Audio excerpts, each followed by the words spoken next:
नमस्ते बच्चों, आप कैसे हैं। हमारा सेशन स्टार्ट हो चुका है क्लास 11th का chapter 1 some basic concept of chemistry. तो जो भी इस चैनल से बच्चे जुड़ना चाहते हैं वो फटाफट ज्वाइन हो जाएं, और जो भी बच्चे इस समय वीडियो को देख रहे हैं वो शेयर कर दें ताकि ज़्यादा से ज़्यादा बच्चे इसे देख सकें और उन्हें बेनिफिट हो सके। तो जी स्टार्ट करते हैं some basic concept of chemistry, जो कि हमारा बहुत ही इंपॉर्टेंट चैप्टर है क्लास 11th का। ये है first chapter of the chemistry. तो स्टार्ट करते हैं चैप्टर को। हमें चैप्टर के नेम से ही पता चलता है कि कुछ है केमिस्ट्री का, जो बहुत ही बेसिक चीज़ें हमें पढ़नी है इस चीज़ें में। तो सब बेसिक कॉन्सेप्ट ऑफ केमिस्ट्री में सबसे पहले जो चीज़ आता है वो आता है मैटर। मैटर छोटा सा बिल्कुल कण होता है जो कि बहुत ही स्मॉल होता है। मैटर क्या होता है इसके बारे में आप समझ सकते हैं, बट डिफाइन करना हो तो आप कैसे करेंगे। मैटर को डिफाइन करने के लिए हम बता सकते हैं कि अगर कोई चीज़ है, कोई थिंग है, अगर मास और स्पेस ऑक्यूपाई कर रहा है तो मैटर है, obviously that is matter. And precision इसकी बात करें तो if refers to closeness of various measurement for the same quantity. And accuracy की बात करें तो एक्यूरेसी क्या होता है, it refers to agreement of particular value to the value of result. Guys ये होता है एक्यूरेसी। एक्यूरेसी जो होता है एग्रीमेंट होता है। मान लीजिए कि हमने 10 रुपये 50 पैसे किसी से लिए तो लगभग वो 11 रुपये ही मानेगा, क्योंकि 50 पैसे अगर हम लेते हैं तो वो 11 रुपये लगभग कहेगा अपनी तरफ से। बट अगर हम अपने हिसाब से सोचें तो 10 रुपये लेंगे, क्योंकि 10 रुपये ही मेन उसका है। तो सभी के हिसाब से मतलब हर चीज़ सही होती है। आप सोच रहे हैं कि इसमें क्या हो रहा है, कॉन्सेप्ट ऑफ केमिस्ट्री पढ़ रहे हैं, उसके बाद मेजरमेंट आ गया। तो मेजरमेंट एक ही किसी चीज़ को नापने के लिए, मैटर को नापने के लिए ही मेजरमेंट का यूज़ होता है। तो वेट एंड मास देख लेते हैं। तो mass of a substance is amount of present in body, while weight जो मास होता है ऑब्जेक्ट का वो amount of matter present in body. मतलब मास जो होता है वो सबस्टेंस कोई चीज़ का वो कितने अमाउंट में है वो दिखाता है। बट वाइल वेट क्या हमें बताता है कि the weight is the force exerted by gravity on a object. जो वेट होता है किसी ऑब्जेक्ट का वो कितना फोर्स ग्रेविटी से कितना फोर्स वो एक्सर्ट कर रहा है किसी ऑब्जेक्ट पर। मान लीजिए ये मैंने हाथ में माउस लिया है, ये माउस इसका वेट कितना होगा, ये जितना फोर्स मेरे हाथ पे लगा रहा है उतना ही इसका वेट है। तो वेट इसका कितना होगा, ये मान लीजिए इसकी जो मास है वो mass into gravity that is equal to force. तो फोर्स इतना ही लगाएगा mg, और नॉर्मली भी इतनी होगी जितना फोर्स ये लगा रहा है मेरा हाथ। तो इस पर ये नॉर्मल हो गया, इक्विलिब्रियम भी आ गया, क्योंकि जितना फोर्स डाउनवर्ड लग रहा है उतना फोर्स अपवर्ड भी लग रहा है, ताकि ये एक यहाँ पे इक्विलिब्रियम में रह सके। तो ये हो गया एग्जाम्पल।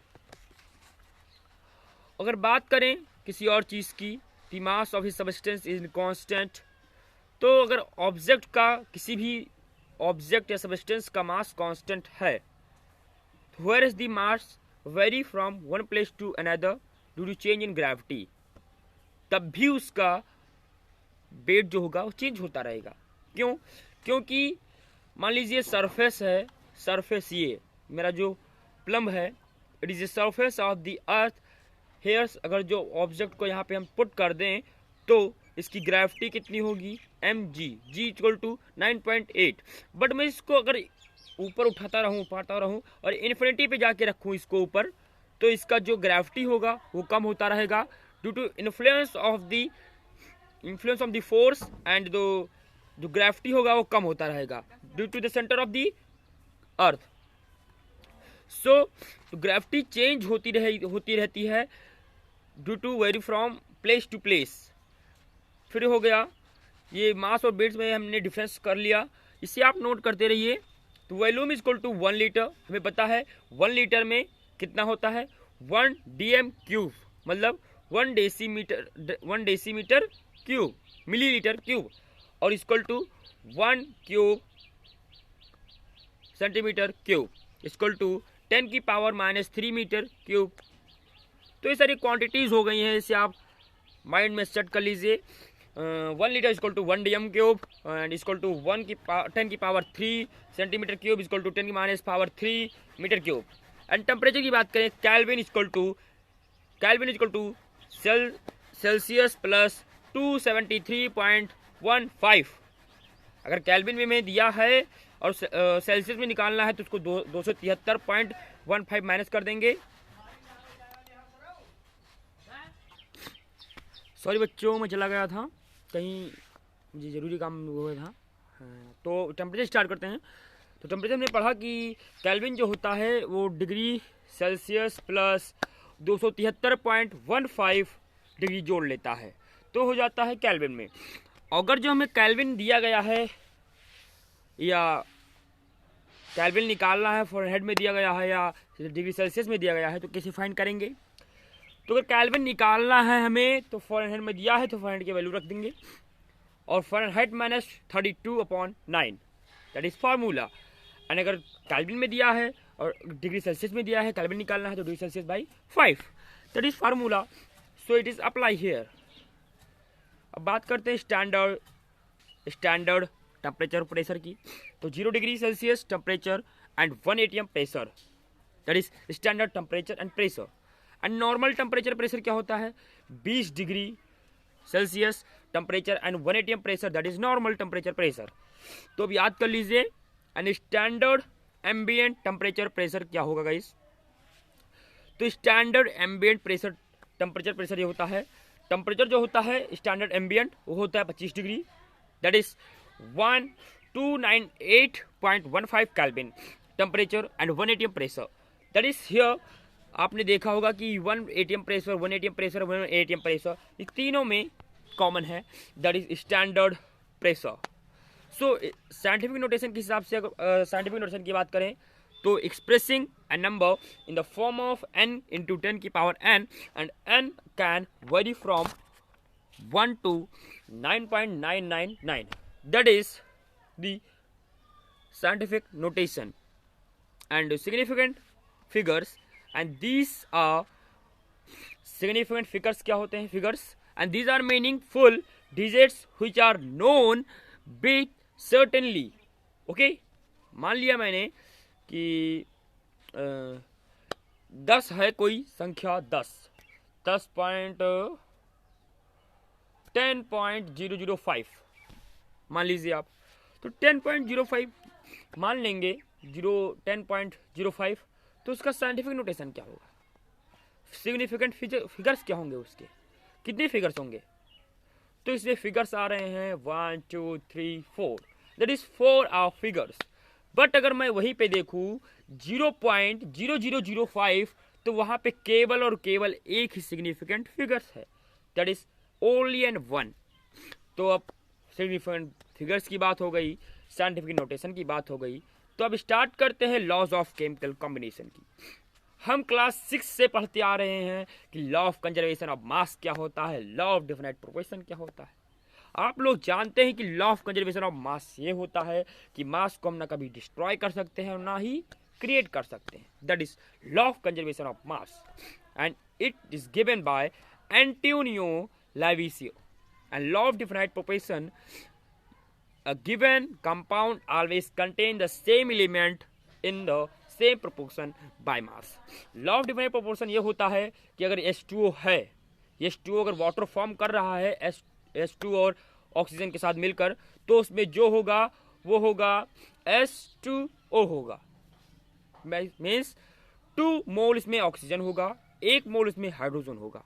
ये होना ही होना है, ये प्रोपोर्शन है, ये है law, that is law of definite proportion and it is given by Joseph Proust। So and third law is law of multiple proportion। When two elements combine to form 2 or more compounds, then the different masses of one element which combine to fixed masses of other and they bear a simple ratio to another, that is law of multiple proportion। and Guy-Gussick law क्या होता है? Guy-Gussick laws, When gases combine or in produced in a chemical reaction, they do so in simple ratio provided all gases are in the same temperature and pressure. Example लें तो example में देखते हैं 2s2 plus O2 that it is here form 2s2O means 2 volume of hydrogen and 1 volume of oxygen, that is 2 volume of H2O form कर रहा है। फिर atomic mass की बात करें, it is defined as the average relative mass of an atom of an element as compare to mass of an atom 12 carbon taken as 12. Atomic mass is represented by U, that is U is called, it is defined by atomic mass, and 1 U is equal to 1.6605 into 10 की power minus 24 gram, that is 1 U value. And molecular mass, it is algebraic. Molecular mass क्या होता है? It is the algebraic sum of the atomic mass of the element and present in the molecules, that is molecular mass. Example, molecular mass of CH4 is equal to 1 into 12 plus 4 into 1 is equal to 16U. That is the molecular mass of CH4. Avogadro number, it is the amount of atom or molecules present in 1 mole of substance, that is 6.002 into 10 की power 23 per mole. And the molar mass क्या होता है? The mass of an 1 mole of substance in grams is called a molar mass. Okay, तो molar mass आप समझ सकते हैं कि molar mass क्या होता है. molar mass of CH4 is equal to 16 ग्राम पर मोल. एंड मोल की बात करें अब तो मोल इक्वल टू, मोल क्या होता है? It is the amount of substance that contain in many particles और entities that are numbers of atoms in exactly 12 gram of pure C12 gram. तो मोल होता है is the amount of substance, ये substance का amount होता है जो contain करता है कोई पार्टिकल या in details the number of atoms in exactly, उसमें कितने एटम हैं वो फाइंड करता है. टोटल एक्यूरेट बताता है कि इतने इस चीज में या इस एलिमेंट में इतने एटम हैं. And 1 mole of substance is equal to molar mass of substance is equal to Avogadro number of chemical unit is equal to 22.4 litre volume at STPD of gaseous substances. ये आप समझ लीजिए कि जो 1 मोल होता है वो मोलर मास ऑफ सब्सटेंस के बराबर होता है, एवोगाड्रो नंबर के बराबर होता है, और 22.4 litre volume of STPD gaseous substances के लिए बराबर होता है. तो हम समझ सकते हैं क्या होगा इसमें. फिर ये फार्मूला जो है ये आप रट लीजिए क्योंकि ये बहुत ही इंपॉर्टेंट फार्मूला है. N equal to VG upon mm equal to VL at STP upon 22.4 litre and equal to X particle upon Na equal to MB upon 1000. तो मोलर वॉल्यूम की अब बात कर लेते हैं. Molar unit is the volume occupied by 1 mole of gaseous substances. Light धीमी हो गई है, क्यों नहीं, क्या हो गया इसमें? चलो रुक जाइए एक सेकंड, देख लेते हैं क्या हुआ है इसमें. तो बच्चों इस लेक्चर को यहीं पे हम समाप्त कर रहे हैं because our system is dead and light भी जा चुकी है, तो कंप्यूटर चल नहीं रहा है, इसीलिए चैप्टर समाप्त कर रहे हैं और मिलेंगे नेक्स्ट लेक्चर में. तो इस वीडियो को वहीं पे चैप्टर को समाप्त करेंगे. Thank you.